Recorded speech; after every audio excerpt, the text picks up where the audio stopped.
Agradezco a la Fundación La Plaza por la invitación y la oportunidad de compartir algunas reflexiones, a los presentes, autoridades y a todos, todas, por la escucha. Encuentro muy difícil la tarea de poder compartir algunas reflexiones a partir de datos de la realidad, a partir de algunos marcos teóricos, sobre todo con el desafío de pensar qué podemos hacer para afrontar dificultades serias que tenemos como país. Quiero empezar haciendo referencia a 3 situaciones de la vida real con nombres ficticios para ilustrar mínimamente de una forma más tangible. Fernanda y Marcos son una pareja que tienen 30, ella, 25, él. Están juntos desde hace 7 años, tienen 3 hijos, 2 de una pareja anterior de Fernanda, 1 de ambos. Viven en una casa, por llamarla así, una vivienda, en el predio de la familia de ella, precaria, con 2 habitaciones, una que hace de cocina y estar, otra que hace de dormitorio, con una precariedad que no han podido resolver en los 7 años que llevan juntos, que en invierno es fría, que se llueve, los niños van a la escuela, al CAIF, donde corresponde. El trabajo es inestable, en uno y en otro se turnan para hacer changas y tienen un consumo problemático de sustancias que hace muy difícil la continuidad de la familia, del funcionamiento.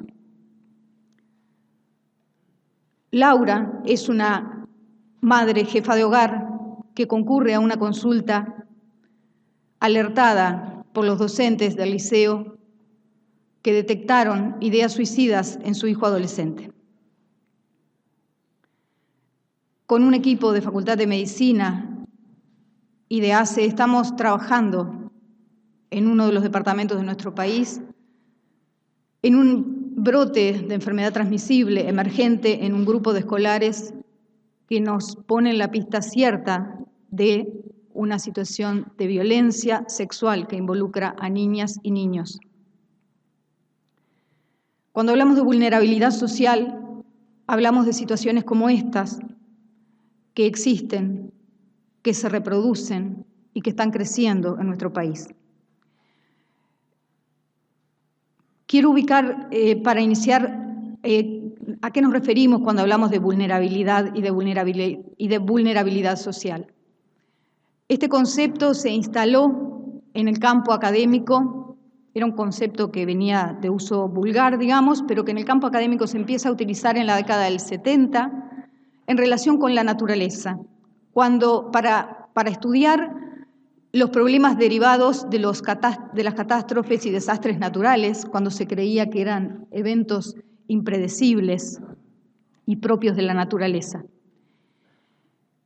En la década del 80, a raíz del estudio de hambrunas vinculadas a inundaciones en la India, Amartya Sen introduce el concepto social en la vulnerabilidad y señala que el problema no está solamente en la escasez de alimentos, sino básicamente en la dificultad que tienen las personas para acceder a los alimentos.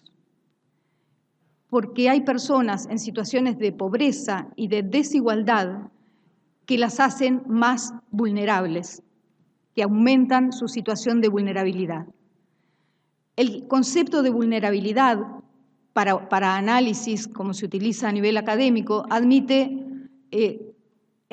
la vulnerabilidad ante y la vulnerabilidad a. La vulnerabilidad ante quiere decir en relación a amenazas de distinto tipo.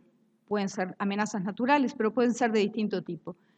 Y vulnerabilidad a es la posibilidad de sufrir el daño cuando se concreta esa amenaza, ¿no?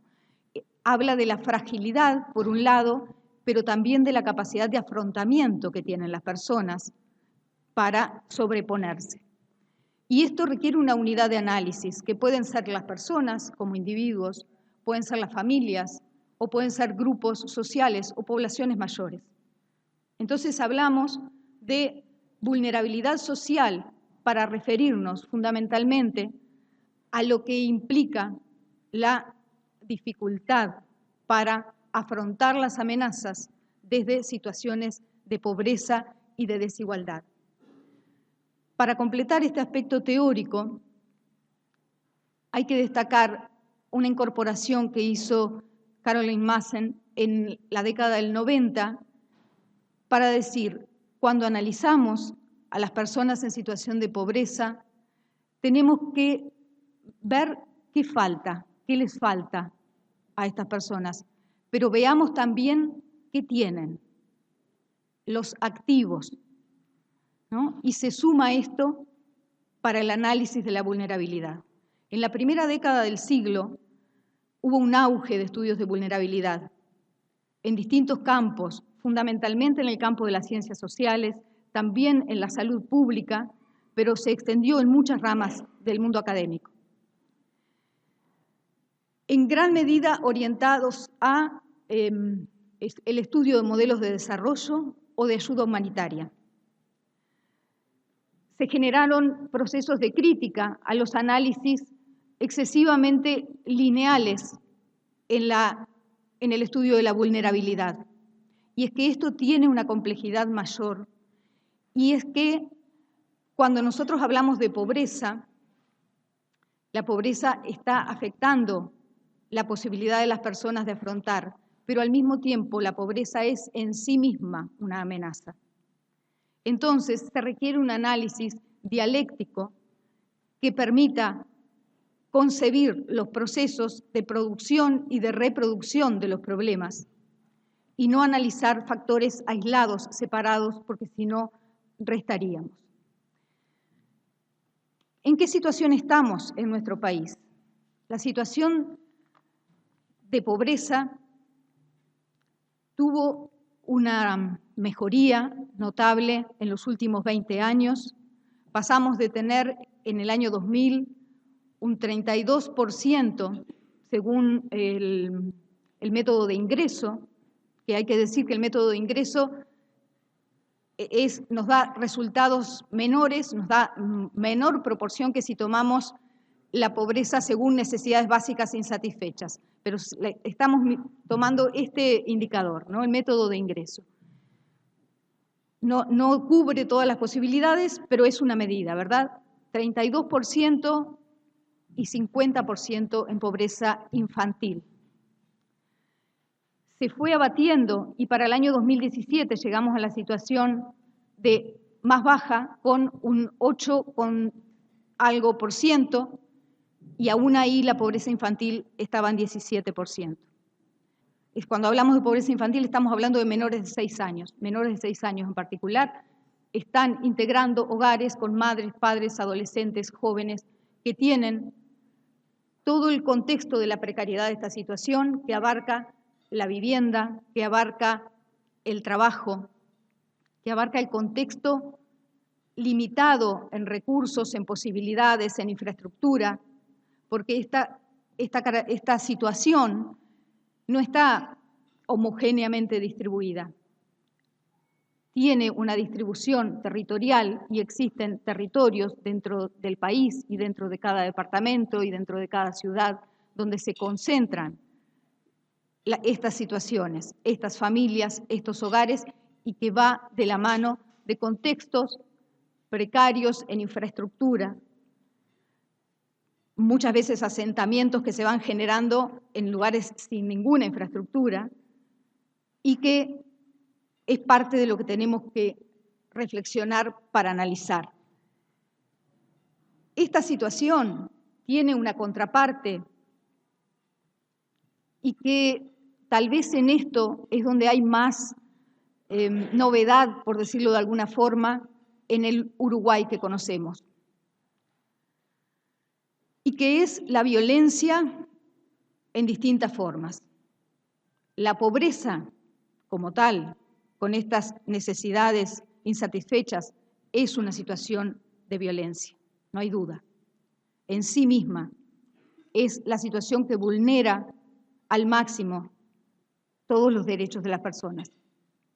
Pero sobre eso se están insertando situaciones de violencia comunitaria, de violencia intrafamiliar, de violencia sexual, que son crecientes en nuestra sociedad. Tenemos indicadores de homicidios, indicadores de tráfico y de violencia sexual con niños, niñas, adolescentes, que están en valores récords en relación a años anteriores de nuestro país, en relación a nuestra historia, y que nos están alertando para decir en qué Uruguay estamos entrando o a qué Uruguay tenemos que atender para resolver este problema de la vulnerabilidad social. Sabemos que gran parte de estos aspectos, o que hay una trama que se introduce en estos territorios y que se entrecruza con las situaciones de pobreza, que es el narcotráfico en distintas escalas. Estamos hablando de cifras récords, también en este momento con cifras récords de personas en situación de reclusión y particularmente de mujeres en situación de reclusión, que ha tenido un crecimiento extraordinario en el último año. Mujeres que incluso en muchos casos tienen a sus hijos conviviendo con ellos en situación de reclusión. Otra situación de violencia para niños y para niñas. Entonces, y nuestros adolescentes, que acá cabe una reflexión tal vez más homogénea en el territorio, porque hay un dato que es muy crítico y que quiero decirles con precisión los números. En el último año, los suicidios en adolescentes pasaron a ser la primera causa de muerte en este grupo de edad. Y en segundo lugar, los homicidios. Los accidentes de tránsito, los siniestros viales, que históricamente estuvieron a la cabeza en este grupo de población, están en tercer lugar. Esto habla de algunos logros en materia de seguridad vial, pero habla fundamentalmente del grave avance que ha tenido la muerte violenta en este grupo de edad. Uruguay históricamente ha tenido una tasa de suicidios muy alta. En este momento tiene la tasa más alta en población general, más alta de las Américas. La mortalidad por suicidios en adolescentes es una característica triste de América Latina. En América Latina viven por suicidios y por homicidios. El dato que les quiero dar es el de homicidios, perdón. En América Latina viven el 10% de los adolescentes del mundo, pero ocurren el 50% de las muertes de los homicidios adolescentes del mundo. La tasa de homicidios en general en Uruguay está creciendo y aunque está entre los más bajos de la región, tenemos varios países por debajo y sobre todo nos tiene que alertar el crecimiento y sobre todo este impacto en población tan joven. Del impacto de la pobreza en la primera infancia hemos hablado mucho en los últimos años, en este intento de abatimiento que venimos transitando desde el año 2000 y se han logrado resultados efectivos y se han logrado programas para atender esos primeros 1000 días de vida que sabemos la repercusión que tiene a nivel biológico, esa particular vulnerabilidad biológica que se tiene en la vida in útero y en los primeros meses de vida, en los primeros años. Pero cuando me refería a este Uruguay que nos está alertando, este Uruguay que de alguna forma está adquiriendo patrones latinoamericanos de violencia, es algo que nos debe poner en la pista de reaccionar rápidamente. Entonces, para tomar un minuto para decir por dónde se podría pensar algunas alternativas desde esta realidad. La perspectiva bioética que señalaba Marcos es imprescindible. Vivimos en un planeta y en un país en particular donde existen recursos suficientes para vivir adecuadamente todas las personas. El mandato ético es máximo en el sentido de la preservación de los derechos de todas las personas y particularmente de las más vulnerables. ¿Qué necesitamos? Las transferencias como forma de abatimiento de la pobreza es una estrategia conocida, practicada, probada. Las transferencias han permitido abatir la pobreza en la población de adultos mayores en nuestro país, que está ubicada en el 2%. Es necesario explorar formas de transferencia que permitan dar sostenibilidad y continuidad a procesos que son largos, no solamente de niños y de niñas, sino concebidos como hogares de familias jóvenes en situación de vulnerabilidad. Pero deberíamos pensarnos también en un sentido de transferencias sociales, transferencias de recursos para mejorar las oportunidades en los territorios, transferencias que permitan dotar a los espacios donde está la población con mayor carencia de oportunidades, no solo de la inmediata, de la básica, del alimento, de la vivienda, sino también en espacios de oportunidades para el desarrollo colectivo, a nivel de deporte, a nivel de arte, a nivel de cultura. Son espacios de creación y de producción y de integración social. Y fundamentalmente, pensarnos en términos de solidaridad.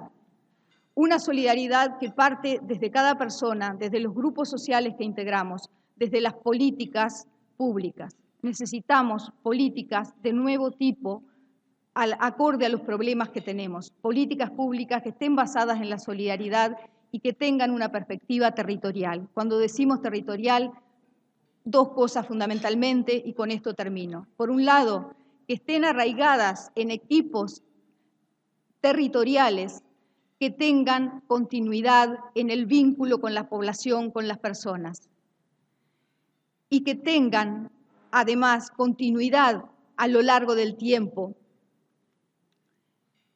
Y, en segundo lugar, que sean políticas que incorporen a la población, que escuchemos a nuestros niños, niñas y adolescentes, que trabajemos en conjunto con la población que tiene las mejores claves. Yo creo que cuando decía antes, el narcotráfico ha tenido la capacidad de penetrar en los territorios, de meterse en esa trama de pobreza y captarla para su funcionamiento. Creo que ahí hay una clave de un camino a recorrer. Ese es un desafío para las políticas, lograr competir por ese territorio para apropiarnos de los espacios colectivos y de la vida cotidiana como espacios de solidaridad que reproduzcan más vida y abatan la solidaridad social. Muchas gracias.